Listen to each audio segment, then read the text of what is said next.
हाँ जी, सभी को नमस्कार। तो हमने सिस्टम ऐसा बनाया है कि अभी क्या है, यह सबकी योग्यता भी नहीं है, इसको इंट्रोड्यूस भी नहीं कर सकते। ऊपर वाला नीचे वाले का मूल्यांकन कर सकता है, नीचे वाले ऊपर वाले का मूल्यांकन नहीं कर सकता है। जब तक ये दोनों मूल्यांकन नहीं कर सकते हैं और दोनों मूल्यांकन मैच नहीं करते हैं, तब तक टीम वर्क नहीं बनता है। तो इसको निकालने की हिम्मत तब आएगी जब हमको अपने अस्तित्व का खतरा नहीं है। मैं अपने आप को मैं डिस्टेंस इसलिए मेंटेन करता हूँ कि लोग ज़्यादा नज़दीक आएंगे तो अनावश्यक परेशान करेंगे। यदि मेरा कोई एजेंडा नहीं है तो फिर मेरे को किसी के नज़दीक आने में दिक्कत नहीं है और किसी को नज़दीक जाने में दिक्कत नहीं है। सही बात होगी सही बोल दूंगा कि स्वीकृति बराबर, अब तक हमने कितना काम किया, स्वीकृति बराबर सुख। और हमने काफ़ी श्रम किया इस बात के लिए कि हम व्यवस्था को समझ पाएं। अभी तक हमारे लिए व्यवस्था का मतलब क्या था? पर नियंत्रण। अब व्यवस्था का मतलब क्या है? स्वनियंत्रण। तो देखो ये सोचने की बात है, मतलब एक अपने आप में ध्यान देने की बात है कि पूरी सृष्टि में कहीं भी शासन नहीं है, मानव की बनाई एक भी व्यवस्था शासन से मुक्त नहीं है। क्यों इतनी बड़ी गलती हो गई? ध्यान में आया? हमारा धर्म भी शासन है। सभी जगह वो 10 कमांडमेंट्स और इस तरह की 10 नियम, धर्म के 10 नियम, सभी तरह का ऐसा बहुत कुछ आपको दिखाई देगा। तो इसका मतलब है कि वो जो इवोल्यूशन की प्रोसेस है, स्वनियंत्रण का जो स्वरूप है, यदि वो हमारे पास, तो हम अस्तित्व को, हम नेचर को नहीं समझे हैं अभी। लिए हमारी नेचर कहाँ से आ गई? किसी ईश्वर ने बनाई है, किसी अल्लाह ने बनाई है, किसी है ना ब्रह्मा जी ने बनाई है। कहाँ बैठ के बनाता है भाई? कहीं तो फैक्ट्री होगी उसकी। थोड़ा सा भी लॉजिकली ढूंढने जाओ तो आपको कुछ समझ में नहीं आएगा।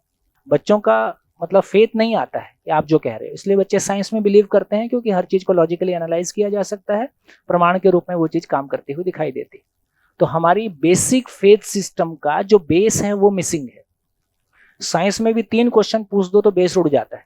बोले गुरुत्वाकर्षण बल है, पूछो कहाँ से आया? बोले मासिस की वजह से आता है, मास में कहाँ से आता है? खत्म। परमाणु के अंदर इलेक्ट्रॉन प्रोटॉन घूम रहे, क्यों घूम रहे? ऊर्जा कहाँ से आ रही? खत्म। ये सृष्टि कहाँ से आ गई? खत्म। इतनी सारी प्रजातियां कैसे बन गई? खत्म। तो जो बेसिक फंडामेंटल क्वेश्चन है उनके आंसर ना हमको धर्म के धरातल पर मिलते हैं ना हमको अध्यात्म। अब बस इतना ही है, एक तरफ ईश्वर में सब कुछ है, उसको पाओ, उधर परम सुख मिलेगा। एक तरफ शरीर है, उसको भोगो, उसमें परम सुख मिलेगा। इन दो के बीच में हम डोलते हैं। सुबह हम आध्यात्मवादी होते हैं, शाम को हम भौतिकवादी होते हैं। एक द्वंद्व हमारे बीच में चलता है। जब उधर सुख नहीं मिलता है तो इधर जाते हैं, जब इधर सुख नहीं मिलता है तो उधर जाते हैं। अब हमारा कोर्स समझ में आया कि अब यदि मैं सुखी होना चाहता हूं तो उसका सिलेबस क्या होगा। सुख क्या है? व्यवस्था को समझना। तो मेरे को क्या क्या चीज की व्यवस्था समझनी होगी। तो सबसे अधिक मेरा दुख कहां से आता है? तो हमने अपनों से दुख पाया कि परायों से? अपनों से ज्यादा पाया कि अपने आप से ज्यादा पाया? अपने आप से ज्यादा पाया। तो सबसे बड़ा आवश्यकता यह है कि मानव में व्यवस्था को समझना। ये मानव अपने आप में एक व्यवस्था है, तो मानव में व्यवस्था को समझना। मानव समझ में आता है तो परिवार में व्यवस्था समझ में आएगा ही। परिवार व्यवस्था समझ में आती है तो समाज और अस्तित्व में व्यवस्था। आखिर ये सब आ कहाँ से गया? तो फाइनली 4 ही चैप्टर हैं पूरे अस्तित्व में। धरती की सारी एजुकेशन इन्हीं 4 चैप्टर्स के अंदर है। जो कुछ भी हम पूरे प्लेनेट पे पढ़ा रहे हैं वो या तो मानव से रिलेटेड है, या परिवार से रिलेटेड है, या समाज से रिलेटेड है।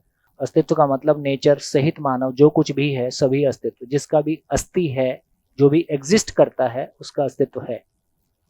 तो हम मानव की तरफ चलते हैं। मानव में व्यवस्था को समझने का काम शुरू करते हैं, क्योंकि अब तक हमको मानव समझ में आया कि नहीं आया?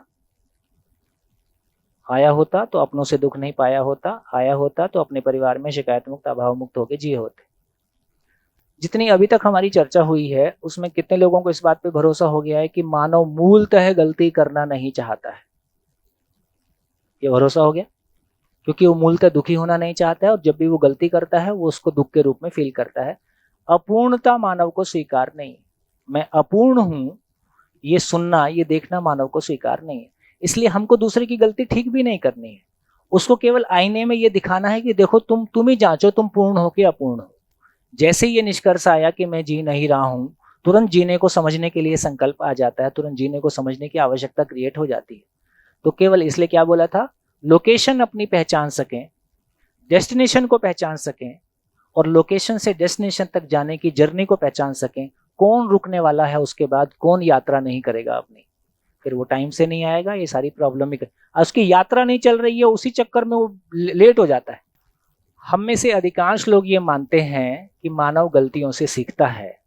है ना, ऐसा हम मानते हैं। अब थोड़ा इसमें गहरे में जाने की कोशिश करते हैं।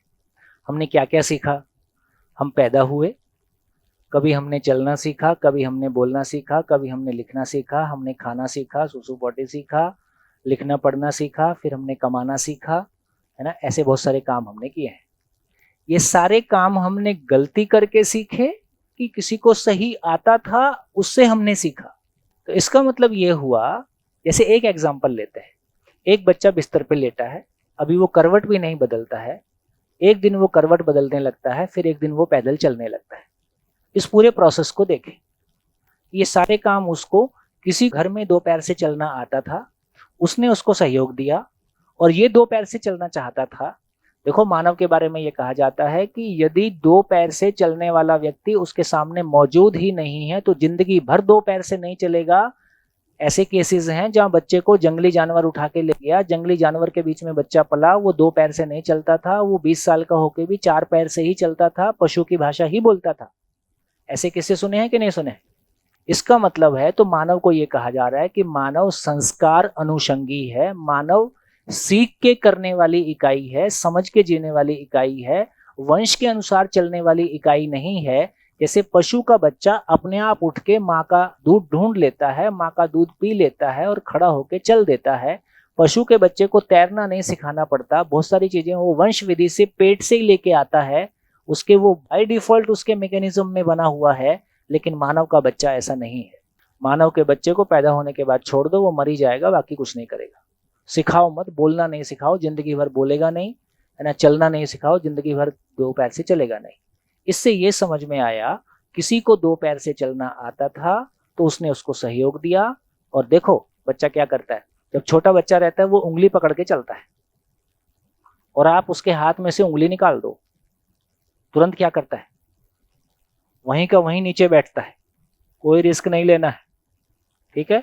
और एक दिन उसको चलना आ जाता है, अब उसको बोलो उंगली पकड़ ले, अब नहीं पकड़ेगा। अब मेरे को आता है चलना, मेरे ऊपर शंका मत करो। इसलिए यहीं पे वो बात है कि यदि एक 12-13 साल का बच्चा मनमानी करना शुरू करता है तो ये गलत नहीं है। किसी आयु के बाद वो ये मानने ही लगता है कि मेरे को समझ में आ गया है। इसलिए सही मायने में समझने समझाने की उम्र वही टीनेज के पहले वाली है। तो खैर, अब ये जो उसने चलना सीखा, इस बीच में उसने गलतियां किया कि नहीं किया? गलती की। अब मैं इसको दूसरी भाषा देता हूं। उसने ये सोच के गलती की थी कि मैं इस बार गलती करूंगा, कि उसने हर बार ये सोचा था कि मैं ठीक से चल पाऊंगा, और हर बार ठीक से चलने के प्रयास में वो कई प्रयास में सफल नहीं हुआ और किसी एक प्रयास में वो सफल हुआ? उसका हर प्रयास सही की ओर था कि उसका हर प्रयास गलती की ओर था? सही की ओर था।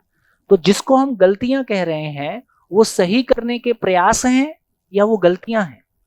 की हुई गलतियां है ही नहीं उसकी तरफ से। किसी से भी ग्लास टूट गया, उसको पूछो तुमने गलती करी, तुमने ग्लास तोड़ दिया? तोड़ा नहीं है, टूट गया है। कभी आपने किसी बच्चे को गलती को ओन करते हुए देखा है? वो ये कहता है कि जानबूझ के नहीं की है। तो इसका मतलब है कि बेसिकली वो गलती करना चाहता था, वो ग्लास तोड़ना चाहता था क्या?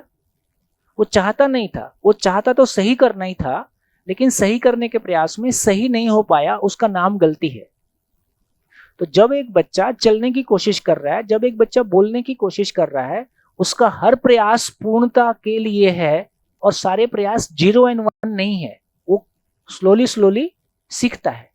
तो हर प्रयास पूर्णता के अर्थ में है, तो सारे प्रयासों को मैं गलती के कलंक से मानव को मुक्त करना चाहता हूं। तो सही अर्थों में बहुत उसको ठीक से देखें तो वो गलतियां हो रही हैं कि सही करने का प्रयास हो रहा है। जिसको हम गलतियां भी कह रहे हैं वो भी सही करने का ही प्रयास है। मैं पापा नहीं बोल रहा हूं, मैं गलत बोल रहा हूं, लेकिन मैं पापा बोलना चाह रहा हूं। तो यदि बहुत पॉजिटिवली देखेंगे, जिसको स्कूल भी लेट आता हुआ देख रहे हैं, यदि वो इंटेंशनली कोई लफड़ा हो तो वो अलग बात है, प्रतिक्रिया में कोई बात हो तो अलग बात है। वो भी टाइम से ही आना चाहता है, पर कुछ बीच में लोचा हो गया। तो अब आप सारी अपनी जिंदगी में झांक के देखिए कि कब आपने ऐसा कोशिश किया कि आज मेरा गलती करने का मूड है और आज मैं गलतियां करूंगा। कभी ऐसा किया? पहले से हमारे कपड़े अच्छे हुए कि खराब हुए? गाड़ियां, मकान, मोबाइल, संबंध, ये क्या हुआ? यदि हमारा फिजिकल लेवल पे हमने हर तरफ ग्रोथ की है, तो ये कौन सी कमी रह गई कि संबंध के लेवल पे आप कहते हो गलतियां से आदमी सीखता है। एक आदमी ने बचपन से अपने माँ बाप को लड़ते हुए देखा, बड़े होके उसने भाइयों का बंटवारा देखा, उसने गलतियां देखी कि नहीं देखी। यदि मानव गलतियों से सीखता होता तो जब वो शादी करता तो वो गलती कभी नहीं करता जिन गलतियों को उसने होते हुए देखा है। अभी हम गलतियों से सीखने की तरफ गए या हम शादी छोड़ के ही भाग गए। आप कोशिश करते हैं, लेकिन आप ये समझ लीजिए कि आप फिर कॉम्प्रोमाइजिंग मोड में भी आ जाते हैं। बहुत सारी चीजों में आपने देखा कि ये बोलने से झगड़ा ही होगा, तो आप झेलने की जगह में आ जाते हैं। इसलिए महिलाओं में झेलने की मात्रा बहुत ज्यादा है, क्योंकि रोज रोज क्लेश करने से कोई फायदा नहीं है। क्योंकि महिलाओं को संबंध की स्वीकार्यता भी पुरुष की तुलना में ज्यादा होती है, क्योंकि वो जन्म देने की घटना से गुजरती है, इसलिए वो काफी झेल जाती है। पुरुष ज्यादा झेलता नहीं है, क्योंकि संबंध की स्वीकार्यता उस लेवल का नहीं होता है। लेकिन इसका मतलब ये हुआ कि आपने चाहे उसको समझने की कोशिश की, लेकिन आप उससे मानसिक रूप से भी मुक्त हो गए। आपके भीतर भी कोई झगड़ा नहीं होता है, ऐसी स्थिति नहीं है। बाहर नहीं होता है, अंदर तो चल ही रहा है, कन्फ्लिक्ट चल ही रहा है। तो मैं ये कहना चाहता हूँ, सिंपल सी बात कहना चाहता हूँ कि हमारे पास कार बनती है तो अगली पीढ़ी बेहतर कार, बेहतर कार, बेहतर कार। ये संबंध बेहतर क्यों नहीं होता चला गया? यदि ओवरऑल किसी एक व्यक्ति की बात करें तो चलो उसने कुछ करके कंप्रोमाइजिंग मोड में आके बीच का रास्ता निकाल लिया, मेरी पत्नी ऐसी ही है, उसकी आज तक किसी से लड़ाई नहीं हुई, ऐसा नहीं है कि वो दुखी नहीं हुई। जॉइंट फैमिली में बहुत कुछ झेलने का हिस्सा आ ही जाता है। उसने पी लिया, चुप रह गई, उसने जवाब नहीं दिया, इसलिए उसके किसी से संबंध खराब नहीं हुए। और बाद में लोगों ने कहा कि नहीं ये तो बहुत अच्छी है, इसने तो कभी जवाब नहीं दिया, लेकिन उसने तो झेला। मतलब है कि झगड़ों से मुक्त होने की हमारी स्थिति नहीं बनी, संबंध को जीने की हमारी स्थिति नहीं बनी, हम झेल गए। तो मैं ये कहना चाहता हूं कि जिस तरह से हमारी कार बेहतर हुई, मकान बेहतर हुए, कपड़े बेहतर हुए, मोबाइल बेहतर हुए, संबंध में बेहतर जीने का विश्वास हमको क्यों नहीं आया? हम तो गलतियां कर रहे, हम तो संबंध में ज्यादा गलतियां कर रहे कि कम गलती कर रहे? फिर ये गलतियों से ठीक क्यों नहीं हो पा रहा है? गलतियों से हम सीख क्यों नहीं रहे हैं?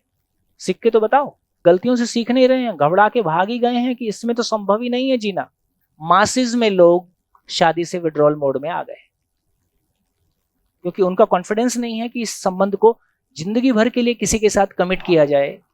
ये बहुत आसान काम नहीं लग रहा है। अपनी फ्रीडम को गिरवी रखा जाए, ये आसान काम नहीं लग रहा है। एक मेरा प्रश्न है सर, अभी बात कर रहे थे कि इंसान गलतियों से सीखता है या अपने आप से सीखता है, या सही से सीखता है, या सही से सीखता है। जैसे अभी बच्चा चलना सीख रहा है, एक बार वो गिर जाता है, एक बार वो उठ जाता है। तो अभी तक तो हमें यही पता था, चाहे वो उसे पता नहीं है, चाहे वो जानबूझ के नहीं कर रहा है, हम उसे प्रयास का नाम दे रहे हैं, लेकिन उसे हम यही तो कह रहे थे कि वो प्रयास कर रहा है, वो गलती कर रहा है। एक बार वो गिर गया, वो फिर से उठने की कोशिश कर रहा है, वो दोबारा भी गिर गया, वो फिर से उठ गया है। तो वो गलती करके सीख तो रहा है सर। मेरा यही कहना है, हमारा थॉट प्रोसेस सॉल्यूशन सेंट्रिक है कि प्रॉब्लम सेंट्रिक है?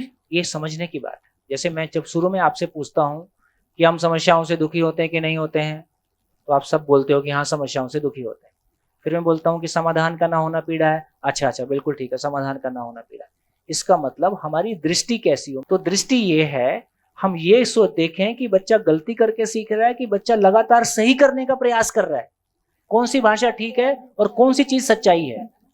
बच्चा प्रयास करके सीख रहा है सर। पर मैं कह रही कि अभी इस कुछ 10 मिनट से पहले तक वही स्थिति थी कि बच्चा गलती करके सीख रहा है। वो आपका पुराना सॉफ्टवेयर ही गड़बड़ है। हाँ, नहीं, लेकिन आप समझ रहे हैं कि बच्चा प्रयास करके सीख रहा है। हमारे प्रयास में वो पॉजिटिविटी देखने वाला पार्ट बहुत कम है, सकारात्मक को देखने वाला पार्ट कम है। क्योंकि दूसरे को गलतियां देख के अपने में बड़ी ठंडक मिलती है कि मैं भी करता हूं तो कोई खास बात नहीं है, सभी करते हैं। अपनी गलतियों को जस्टिफाई करने का सबसे बढ़िया तरीका है कि दूसरे भी करते हैं। मैं ये कहना चाहता हूं कि यदि आदमी के पूरे प्रयास को देखेंगे तो आदमी का पूरा प्रयास इस अर्थ में है कि मैं गलतियों से मुक्त हो जाऊं, ये नेगेटिव प्रयास है। मैं पूर्णता को पा जाऊं, ये सकारात्मक भाषा है। कि हमारे भाव और विचार में कोई अव्यवस्था का विचार आता है, हम रोज उस दुख को भोगते हैं, हमारे चित्त में भारीपन रहता है, दूसरे को लगता है इसको प्रॉब्लम क्या है, हमको लगता है कि मेरे पास इतना वजन है कि मैं उठ ही नहीं पा रहा हूं। और वो सपने में भी आता है और 24 घंटे मेरे भीतर चलता है, चाहे वो कंपैरिजन है, चाहे वो भूतकाल की पीड़ा है, चाहे वो भविष्य की चिंता है, चाहे वो वर्तमान का विरोध है। मैं इसको ठीक क्यों नहीं कर लेता? हम तो गलतियों से सीखते हैं ना। उम्र बढ़ने के साथ साथ ये भूतकाल की पीड़ा, वर्तमान से विरोध, भविष्य की चिंता बढ़ती जा रही कि घटती जा रही? हमारे भाव और विचार में रोज गलतियां हो रही हैं, मुझको पता चल रहा है कि ये ठीक नहीं सोच रहा हूं, फिर भी ठीक क्यों नहीं कर लेते? गलतियों से सीखते हो ना आप। तो किसी को मैथमेटिक्स आता था इसलिए मैं मैथमेटिक्स सीख गया कि गलतियां कर करके सीख गया? अरे किसी को बोलना आता था इसलिए मैं सीख गया कि मैं गलतियां कर करके बोलना सीख गया? किसी ने कपड़ा पहनाया था तो मैं कपड़ा पहनना सीख गया? किसी कोई कपड़ा सिलता था, कोई फैक्ट्री चलाता था? जो शुरू में चर्चा हुई थी, पूरी मानव परंपरा इस मानव रूपी बैंक में सारी पूंजी जमा करके जाती है, आने वाला बच्चा इस समाज रूपी बैंक से सारी पूंजी उठा के डाउनलोड कर लेता है और फिर उस पर अपनी क्रिएटिविटी लगा के और इवॉल्व होता है। जितना समाज समृद्ध होगा उतने आने वाले बच्चों के लिए उतनी उड़ान भरने की उसकी ताकत होगी। हमने समाज को बाजार बना दिया। तो यदि हम समाज का मतलब है कि जहां आदमी भाव और विचार की बात करे, समाज और माँ बाप का काम है मानव में गुणात्मक परिवर्तन का काम करना। ये मानव में गुणात्मक परिवर्तन का काम करना ये कंपनी का काम है, ये मूलतः सरकार का काम है कि जिन्होंने बच्चे पैदा किए हैं ये उनका काम है। बहुत क्लियरली मैं भी पहली बार इसको यहां तक पहुंचाया कि मेरे मन में लगातार खराब भाव और विचार आते हैं, लगातार भीतर में गलतियां हो रही हैं, किसी को पता नहीं चले, मुझको तो पता चल ही रहा है। मैं क्यों ठीक नहीं कर लेता? गलतियों से मैं सीखता होता तो मेरा उद्धार हो गया होता। तो मैं गलतियों से सीखता हूं कि सही से सीखता हूं? तो दुनिया में कोई भी मानव गलती करना नहीं चाहता है, दुनिया में कोई भी मानव सीखता है तो सही से सीखता है। यही मानव परंपरा है। ये सोच में आने से कुछ फर्क पड़ेगा नहीं। आज खुद को देखने के दृष्टिकोण में, अपनी जर्नी में कुछ फर्क पड़ेगा कि नहीं पड़ेगा? हम लगातार गलतियों पे बात कर रहे हैं। गलतियों पे काम, क्रोध, लोभ, मोह, मद, मात्सर्य पे सारी पीएचडी किया जाए, इससे वो बढ़ता है, कम नहीं होता है। काम, क्रोध, लोभ, मोह, मात्सर्य केवल लीकेज हैं। एनर्जी को फ्लो करने का सही डायरेक्शन नहीं मिला है, इसलिए फट फट के कहीं से निकलती रहती है। ये मात्र लीकेजेस हैं। तो लीकेज पे कोई काम नहीं करना है। लीकेज उतना ही है कि एक लेवल का प्रेशर आता है तो ही वो वहां से निकलता है। यदि उतना प्रेशर ही क्रिएट नहीं होगा, उसको जहां से निकलना है वहां से निकलने की जगह मिल गई, तो ये प्रेशर इधर से लीकेज आएगा ही नहीं। तो नेगेटिविटी के लिए कोई काम नहीं करना है, नेगेटिविटी पे कोई चर्चा नहीं करना है, क्योंकि मानव गलतियों से नहीं सीखता है। क्यों बार बार शर्मिंदा करते हो उसको? जितना गलतियों की याद दिलाते हो उतना वो अपने आप को छोटा आदमी महसूस करता है। जितना सकारात्मक की और मानव की महानता की उसको याद दिलाते हो उतना वो उड़ान भरने की सोचता है। क्वेश्चन आया वफादारी पे, जिसको लॉयल्टी वफादारी बोलते हैं। तो क्या अगर वो कहते कि लॉयल्टी कंटिन्यूअस होगी? मैं आपको लॉयल्टी का एग्जांपल देता हूँ। हाँ। अब आप सारे बताना क्या ठीक है। एक आदमी जिंदगी भर ईमानदारी से जिया, सर कटा लेगा, एक पैसा इधर से उधर नहीं करेगा, और उसने जिंदगी भर स्मगलर के लिए काम किया, लेकिन लॉयल्टी। अब क्या करें इस लॉयल्टी का? तो सारी लॉयल्टी किसी लक्ष्य के लिए है। हम ना सरकार के प्रति ईमानदार हैं, हम मानवता के प्रति ईमानदार हैं। यदि सरकार मानवता के अर्थ में काम नहीं करेगी, हम सरकार के लिए लॉयल नहीं होंगे। हम केवल और केवल मानवता के लिए लॉयल। संविधान मानवता के अर्थ में होगा तो संविधान स्वीकार है। यदि संविधान में भी कमी होगी तो उसको मानवता के अर्थ में बदलना होगा। मानव का एक ही केंद्र है, मानवता, और मानवता के लिए हमारी लॉयल्टी है। तो मानव की समझ होगी तो मानवता के लिए लॉयल्टी होगी। तो बिना मतलब ठप्पे लगाए घूम रहे हैं। तो 2 घंटा दिन में अध्ययन करें, इससे आपकी पर्सनल, फैमिली, समाज, स्कूल, सरकार सारी समस्याएं दूर हो जाएंगी। जैसे आपने कहा कि हमने घर के या और लोगों को चलते देखा, चलने लगे, कपड़े सिलते देखा, तो कभी तो पहली बार कपड़ा सिला गया। हाँ, ये एक आप काम की बात की आप। कभी तो पहली बार कोई 4 पैरों से 2 पे आया, ये काम की बात। अच्छा, एक उदाहरण और मैंने देखा कि कहते हैं चाय या कॉफी एक्सीडेंटली खौलते पानी में गिर गई, फिर उसको पी कर देखा तो गलती से गिरी। धातु युग लगभग 5000 साल पहले शुरू हुआ, कम ज्यादा होगा। और चक्के का आविष्कार कितने साल पहले हुआ? तो चक्के का आविष्कार भी 2500-5000 साल पुराना होगा, जैसा भी होगा। 2000 साल से 2500 साल से ऊपर ही होगा। 2500 साल पहले से हमारे पास लोहे का बक्सा भी था और चक्का भी था, होगा। 2500 साल पहले तो लोहा आ गया होगा, लोह युग बाद में आया। 600 ईसा पूर्व, हाँ 2500 साल, 2500 साल ही। 2500 साल पहले हमारे पास चक्का भी था और लोहे का बक्सा भी था। मात्र 25 साल पहले ये आइडिया आया कि बक्से में चक्का लगा सकते हैं। इतने साल सर्किट होया भाई, लोहे के उस बड़े बक्से में भी लोहे के बड़े चक्के लगा सकते थे, इसमें क्या दिक्कत थी? लेकिन सरपीट होते रहे। अचानक कोई दिन आदमी को आइडिया आया, यार ये इसमें चक्का लगा सकते हैं। आज किसी एयरपोर्ट पे, रेलवे स्टेशन पे आपको कुली के दर्शन नहीं होते हैं। मात्र एक आदमी ने या किसी व्यक्ति को आइडिया आ गया, उसने कर दिया। इसका मतलब ये है, कोई चीजें जब पहली बार परंपरा में इंट्रोड्यूस होती हैं, इतनी छोटी सी बात के लिए इतने 1000 साल गुजर जाते हैं। पहली बार जब पहली कार बनी होगी तो कितना समय लगा होगा। पहली बार किसने आसमान में बिजली चमकते हुए देखा और उसको वो पकड़ सकता है गीला कपड़ा लगा के और बोले बांस ले लेके उसके पीछे दौड़ता रहा, तो पहली बार बिजली चमकने से लेके बिजली को पकड़ने का आइडिया लेके और बिजली पकड़ने तक का सफर 100 साल का है। इसका मतलब ये हुआ, दो प्रकार की चीजें हैं। एक प्रकार की चीजें वो है जो मानव परंपरा में पहले उपलब्ध नहीं है, और पहली बार जब कोई चीज मानव परंपरा को उपलब्ध, भाषा बनने में कितना समय लगा होगा जिस हिंदी भाषा को हम बोल रहे हैं आज?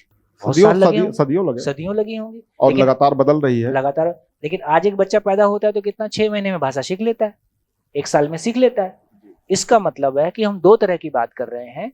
एक तरह की बात वो कर रहे हैं कि जब कोई चीज परंपरा में उपलब्ध नहीं है, पहली बार चाहे फिजिकल लेवल पे चाहे चैतन्य लेवल पे, उसको एक लंबा समय लगता है इंट्रोड्यूस होने में, वो एक अलग मैकेनिज्म है। लेकिन जब हम परंपरा में कह रहे हैं कि मानव गलतियों से सीखता है, हम इस वाली परंपरा की बात कर रहे थे, तो जो चीजें परंपरा में आ चुकी हैं उनको मानव गलतियों से नहीं सीखता है। जो लोग उसके एक्सपर्ट होते हैं उनके साथ रह के वो सही को धीरे से पकड़ लेता है। उसके हर प्रयास में सही को पकड़ लेना होता है। मैं गलतियां करके सीखूंगा ऐसा कोई नहीं बोलता है। ये देखने वाला इंटरप्रिटेशन करता है, क्योंकि उसके इंटरप्रिटेशन करने में नेगेटिविटी है। क्या कहना होगा? हर बार सही के लिए प्रयास किया जाता है, कई बार प्रयास करने में कोई प्रयास सफल हो जाता है। गलती शब्द के कलंक से मुक्त हो गए, जबकि सच्चाई भी यही है। जब उस प्रोसेस को देखते हैं तो वो गलती नहीं कर रहा है। बच्चे को ज्यादा डांटो तो क्या बोलता है? जानबूझ के थोड़ी ना की है। वो स्वीकार नहीं रहा है, तो गलती मानव को स्वीकार नहीं है। तो क्या क्लैरिटी बनी? तो इससे ये समझ में आया, बच्चा मां के गर्भ से कोई गलती लेके नहीं आता है। जितनी भी गलतियां बच्चा कर रहा है वो हमको आपको देख के कर रहा है। आपको देखे कि आपके पड़ोसी को देखे कि टीवी को देखे कि बाहर को देखे, मां के गर्भ से बच्चा कोई गलती लेके नहीं आया। हर मां के गर्भ से पैदा हुआ बच्चा अपने महापुरुष होने की संभावना लेके ही आता है। राक्षस उसको हमने आपने बनाया, क्योंकि हम आप वैसे थे इसलिए हमको देख के उसने वो स्वीकार लिया। मानव जाति ने आज तक कोई, यदि सही गलत की भाषा से मुक्त हुआ जाए तो ये भी कहा जा सकता है कि आज तक मानव जाति ने जो कुछ भी किया अपने सुखी होने की तलाश में किए गए प्रयोग हैं। तो इससे समझ में आता है कि मूलतः मानव सुखी होना चाहता है, उसकी सुख की क्लैरिटी नहीं है तो वो किसी ऐसे तरीके से सुखी होता है जो बाद में जिसको लोग गलती के रूप में पहचानते हैं, या मैं भी उसको गलती के रूप में पहचानता हूं, क्योंकि मेरे को सही की समझ नहीं है। तो मैं तो सही करना चाहता हूं, मैं तो सुखी होना चाहता हूं, ये मेरी नेचुरल डिमांड है। फाइनली हम ये कहना चाह, हम मानव को अध्ययन करना चाह रहे हैं। मानव को अध्ययन करने के क्रम में हमने एक बात बहुत क्लियरली देखा कि मानव सही से सही की परंपरा से सीखता है। अब हम उस बात पे आते हैं कि हमने अपने विचारों में गलती ठीक क्यों नहीं कर ली, हमने संबंध क्यों नहीं ठीक कर लिए। क्यों ठीक नहीं कर लिए? ठीक संबंध पूर्वक जीता हुआ हमने कोई देखा ही नहीं। हमने खाना खाता हुआ आदमी देखा, गाड़ी चलाता हुआ, ठीक गाड़ी चलाता हुआ देखा, ठीक कैमरा ऑपरेट करता हुआ देखा, कुर्सी बनाता हुआ, खाना बनाता हुआ, कपड़ा बनाते हुए देखा। जीता हुआ हमने कोई देखा ही नहीं। जो मॉडल ही मेरे सामने नहीं है, इसलिए हम गोल गोल घूम रहे। तो संबंध में जीने की योग्यता मानव जाति में अभी नहीं है। इस प्लेनेट पे मानव जाति अभी जितनी इवॉल्व हुई है, उसको मशीन के साथ जीने की योग्यता आई है, मानव के साथ जीने की योग्यता नहीं आई है। जो योग्यता नहीं आई है उसको गलतियों से नहीं सीखा जा सकता। उस योग्यता को कोई व्यक्ति इवॉल्व होकर एग्जिस्टेंस से पाएगा और फिर हम उसका शोध करके अपनी उस यात्रा को आगे पूरा करेंगे, है ना। गलतियों से नहीं सीख सकते इसको। तो चेतना के हायर लेवल पे जाना होगा। मन, वृत्ति और चित्त के लेवल तक, फिजिकल लेवल के काम किए जा सकते हैं, चांद तक जा सकते हैं, लेकिन यदि संबंध को जीना है तो बोध के लेवल पे जाना ही होगा। बोध से कम में संबंध को नहीं जिया जा सकता है, क्योंकि वो सूक्ष्म रियलिटी है। संबंध अपने आप में सूक्ष्म रियलिटी है, बुद्धि से कम में उसको समझने की ताकत नहीं है। इसलिए जब तक वहां नहीं जाएंगे तब तक इसको नहीं समझ पाएंगे। आगे चलते हैं। तो हमने कहा कि मानव मूलतः गलती करना नहीं चाहता है, लेकिन फिर आ जाते हैं कि गलती करता है कि नहीं करता है? करता है। मतलब यदि अब रोजमर्रा की भाषा में आ जाएं अब लौट के, वो एक सार समझने की बात थी जिसको हमने समझा, लेकिन रोजमर्रा की भाषा में हम प्रयोग करें तो मानव गलती करता है कि नहीं करता है? करता है। क्यों करता है? क्यों करता है? यदि उसको लगता है कि वो तो अपना सुखी होना चाहता है, सफल होना चाहता है, अपनी आवश्यकताओं की पूर्ति चाहता है, यदि उसको लगता है कि सुखी होने के लिए, सफल होने के लिए, आवश्यकताओं की पूर्ति के लिए गलती करना आवश्यक है, या तो वो अपने सुखी होने का प्रयास ही करता है, जमाना उसको गलती के रूप में पहचानता है। इसको उल्टा कर देते हैं। यहां से पूरी एक नई परिभाषा और एक नया दरवाजे खुलेंगे आज शाम तक संभवतः।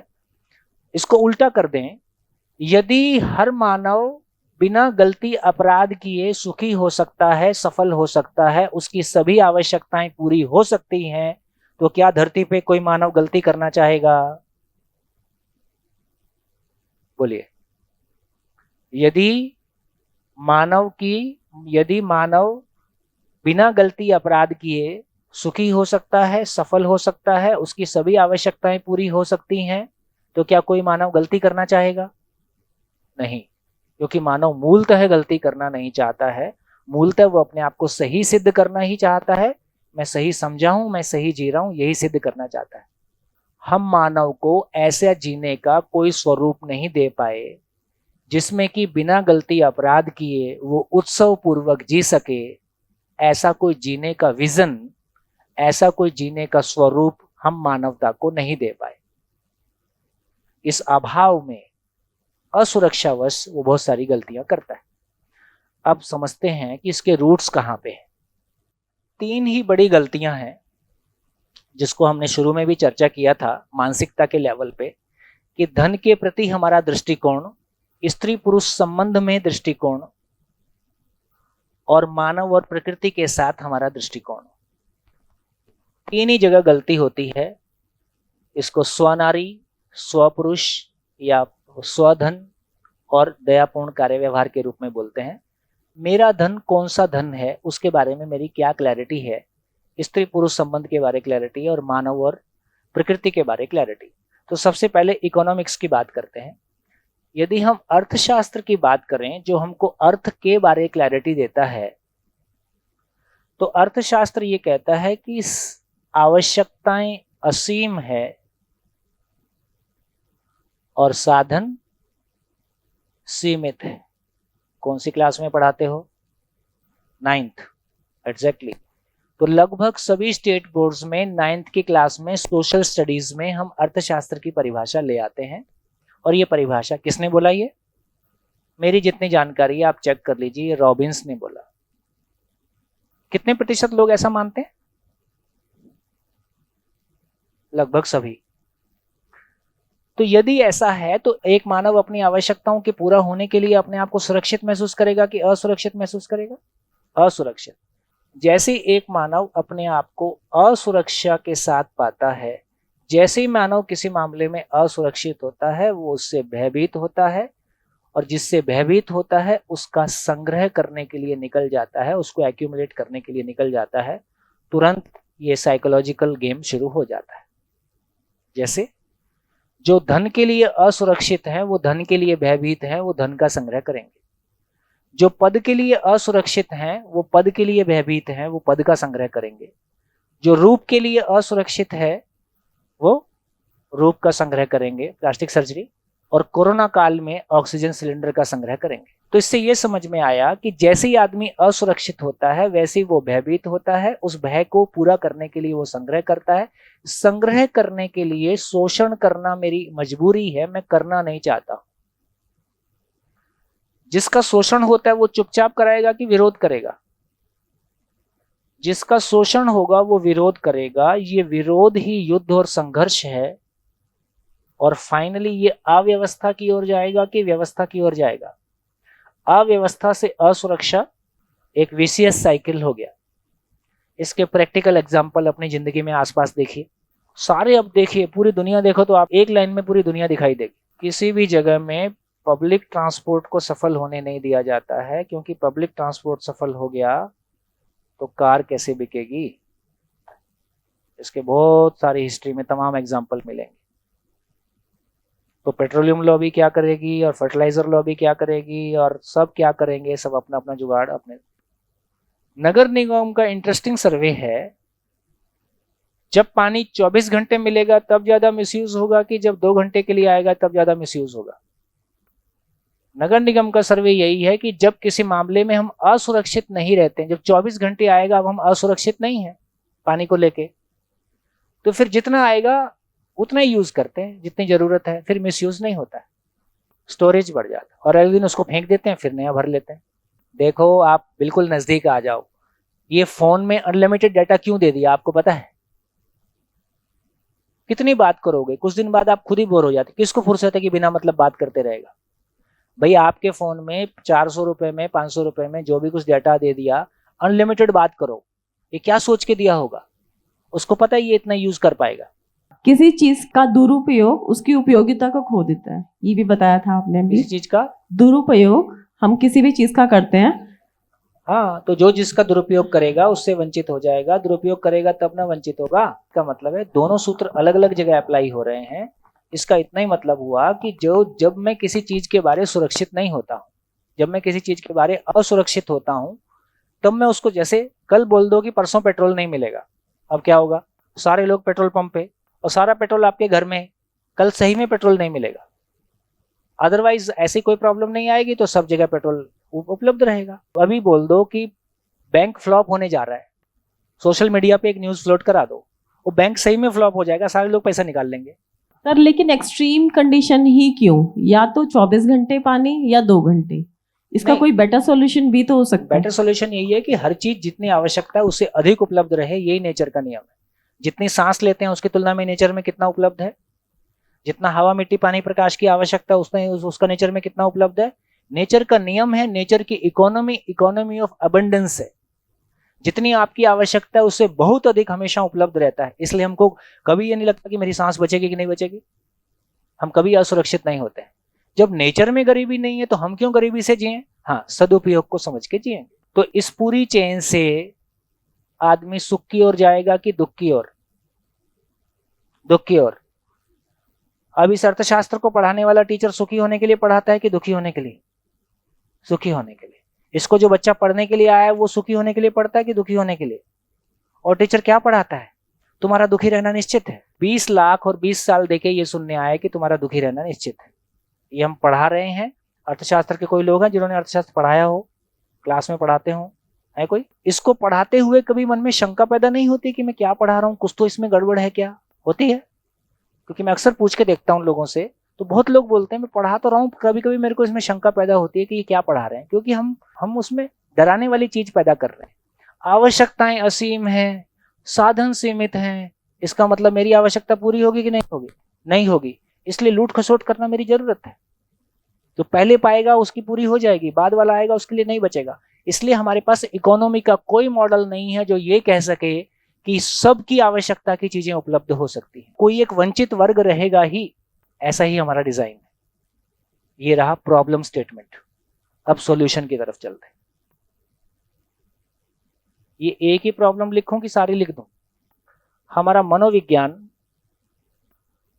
बेसिकली फ्राइडियन साइकोलॉजी को सबसे अधिक पढ़ाया गया, वही सबसे अधिक पॉपुलर हुआ। मानव के समस्त क्रियाकलाप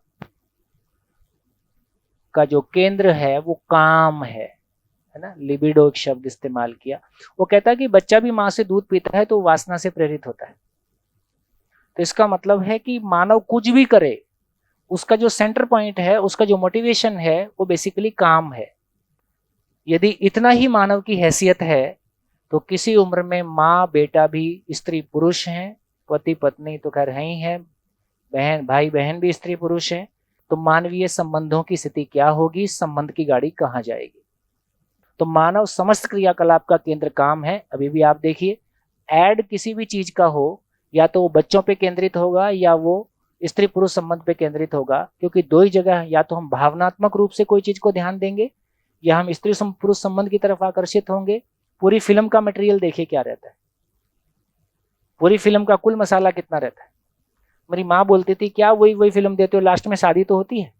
आपने देखा होगा शादी के बाद कोई फिल्म नहीं होती। मैं सभी फिल्म की बात नहीं कर रहा हूं, लेकिन मैक्सिमम फिल्म का मटेरियल क्या है? हिंसा और सेक्स। एक जगह जब हीरो दूसरे की पिटाई करता है तो मेरे भीतर का वो जो दबा हुआ व्यक्तित्व है, मैं उस हीरो में अपने आप को देखने लगता हूं।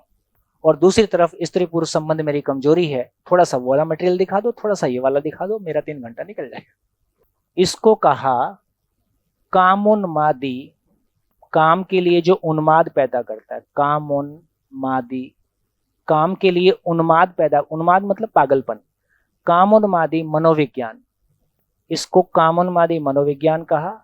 इसको लाभोन्मादी अर्थशास्त्र का, जो लाभ के लिए क्या, कट थ्रोट कंपटीशन, लाभ के लिए उन्माद पैदा करता है, लाभोन्मादी अर्थशास्त्र। तीसरा, यदि हम समाजशास्त्र की बात करें, ये और इंटरेस्टिंग है। समाजशास्त्र कहता है सर्वाइवल ऑफ द फिटेस्ट, बलशाली जिएगा। ये किसने बोला था? डार्विन ने। किसके लिए बोला था? नेचर के लिए। हर्बर्ट स्पेंसर नाम का सोशल साइंटिस्ट था जिसने इसको मानव के लिए परिभाषित किया कि बलशाली जिएगा। डार्विन के प्रिंसिपल को मानव पे परिभाषित करने वाला व्यक्ति हर्बर्ट स्पेंसर, जिसने इसको मानव पे परिभाषित किया और फाइनली उसने मानव के लिए भी कहा कि बलशाली जिएगा। बलशाली जिएगा तो कौन जिएगा? Money power, muscle power, arms power, इसका नाम बलशाली है। तो कभी सबको बलशाली होने का, सबको नंबर 1 बनने का शौक चढ़ाया रहता है। नंबर 1 बनने की दादागिरी में मानवता किस तरह से कुचली जाती है, आप पूरे विश्व में सारे युद्धों को देख सकते हैं। तो हमेशा तो आदमी युद्ध नहीं करेगा, और शरीर में दम है, जेब में दाम है, तो क्या करेगा? तो ये इसको कहा खाली समय में आदमी क्या करेगा, उस सुखी होने के लिए क्या करेगा? तो वो भोग की ओर जाएगा। भोगोन्मादी अर्थशास्त्र, भोगोन्मादी समाजशास्त्र। हमारा समाजशास्त्र ऐसा है जो हमको भोग के लिए दिशा देता है। समाजशास्त्र भोग की ओर ले जाता है, मनोविज्ञान काम की ओर ले जाता है, अर्थशास्त्र लोभ की ओर ले जाता है। यही तीनों प्रॉब्लम हमारी, जिसको हम कह रहे हैं धन ही सब कुछ है, इंद्रियों में सारा सुख है, सुविधा ही जीवन शैली है, ये सब हम क्लासरूम में पढ़ा रहे। तो मैं ये कहना चाहता हूं कि ये जो सारी जर्नी को हमने देखा, तो इसका मतलब है हमको सॉल्यूशन की जरूरत है। तो सॉल्यूशन क्या है? लाभोन्मादी अर्थशास्त्र के स्थान पर आवर्तनशील अर्थशास्त्र। आवर्तन का मतलब होता है साइक्लिक एंड एनरिचिंग। यदि हम नेचर को देखें तो वो साइक्लिक है और एनरिचिंग है। पानी समुद्र से उठता है, सबकी प्यास बुझाता हुआ वापस समुद्र में पहुंच जाता है। पेड़ पौधे उठते हैं, सबकी भूख मिटाते हुए वापस जमीन में चले जाते हैं। तो पूरी नेचर को देखें तो वो साइक्लिक है और एनरिचिंग है। नेचर में कहीं गरीबी नहीं है, मानव को भी गरीबी से जीने की जरूरत नहीं है। यदि हम आवर्तनशील अर्थशास्त्र को समझेंगे तो हमारी मानसिक और भौतिक गरीबी मुक्त हो जाएगी। बेरोजगारी जैसी कोई चीज इस धरती पे एग्जिस्ट नहीं करेगी। ये आने वाले दिनों में हम देखेंगे। कामोन्मादी मनोविज्ञान, पूरा मन हमारा केवल इंद्रियों से सुखी होने की तरफ जाएगा। ये हमको पढ़ाया गया है कि मानव जो कुछ भी करता है उसका मूल केंद्र काम है, सारा सुख इधर ही है। कामोन्मादी मनोविज्ञान के स्थान पर संचेतनावादी मनोविज्ञान। संचेतना का मतलब है संज्ञानशीलता से जो जीता है उसका नाम संचेतना है। तो ज्ञान पूर्वक सुखी होना, भाव और विचार की वो स्टेबिलिटी को मैं पा जाऊं, समाधान पूर्वक सुखी होना, तो संचेतनावादी मनोविज्ञान को हमको अध्ययन करने की आवश्यकता है। इस पे पीएचडी कराने की आवश्यकता है। भोगोन्मादी समाजशास्त्र के स्थान पर हमारा समाज का आधार भोग होगा कि समाज का आधार व्यवहार होगा? तो व्यवहारवादी समाजशास्त्र पे शोध करने की और समझने की आवश्यकता है। अब जब हम रिसर्च पे हाईएस्ट लेवल पे जा रहे हैं तो वहां मॉडल ही समझ में नहीं आ रहा है। फाइनल स्थिति अभी एटम की ऐसी है, ठीक है? तो इसका मतलब है कोई ये कह देगा कि चलो भाई ये हमको समझ में, लेकिन फाइनली हमारे पास अभी सॉल्यूशन नहीं है। तो हम इनको स्वीकार करें या अस्वीकार करें, पूरा मानव की चेतना देखेंगे, पूरा प्रैक्टिकली हम जो यूज कर रहे हैं। आप फिल्मों का कंटेंट देख लीजिए, अपनी पूरी जीवन शैली को देख लीजिए, तमाम यूट्यूब का मटेरियल देख लीजिए। आप देखना चाहते हो कुछ, दिखाया कुछ और जाता है। तो इससे समझ में आता है कि हमारे पास अभी ज्ञान उतना ही है। कुछ अच्छे सोचने वाले लोगों ने कहा कि यार ये कुछ ठीक नहीं है, इसमें कोई कमी है, लेकिन सॉल्यूशन अभी हमारे सामने प्रोड्यूस किया नहीं और सॉल्यूशन एजुकेशन में परकुलेट हुआ नहीं। मैंने 2 चीज़ें और महसूस किया शिक्षा विभाग में ही, जो लोग इंडस्ट्री में जॉब करके टीचिंग में आते हैं उनकी क्वालिटी अलग तरह की हो जाती है, जो लोग पढ़ के केवल पढ़ाई में आ जाते हैं उनकी क्वालिटी अलग रहती है। आप दुनिया देखे ही नहीं रहते हो, आप किताबी दुनिया से निकल के दूसरी किताबी दुनिया में आ जाते हो। मेरे को लगता है ये भी एक आवश्यक भाग है कि कोई कॉलेज से निकल के 2-4 साल जॉब करे इंडस्ट्री में, दुनिया में, तो फिर थोड़ी सी पिक्चर और क्लियर होती है। जैसे समाजशास्त्र अपने आप में कोरी कल्पना है, समाजशास्त्र कहीं उतरा संसार में? हमारे पास 3 ही मॉडल है आज तक। समाजवाद ये कहता है कि संपत्ति समाज की है, साम्यवाद कहता है कि संपत्ति सरकार की है, पूंजीवाद कहता है कि संपत्ति व्यक्तिगत है। इससे ज्यादा अभी हमको समझ में नहीं आया, और तीनों में हम फ्लॉप शो में हैं। तीनों हमारे, समाजवाद तो कोरी कल्पना रह के रह गया, साम्यवादी सारे देश टूट के पूंजीवादी हो गए, ठीक है, चीन में कोई साम्यवाद नहीं बचा है। तो इस तमाम चीजों को देखोगे तो आदमी को समझे बिना हम कोई भी थ्योरी लाके वर्ल्ड में 70% कंट्रीज में इंप्लीमेंट भी कर दें तो भी वो रिवर्स मार जाता है। मतलब मानव की समझ के साथ नहीं हुआ तो रिवर्स मारेगा। तो हमारे पास अर्थशास्त्र की कोई थ्योरी ऐसी एग्जिस्ट नहीं करती है जो सभी के कल्याण का आश्वासन दे सके।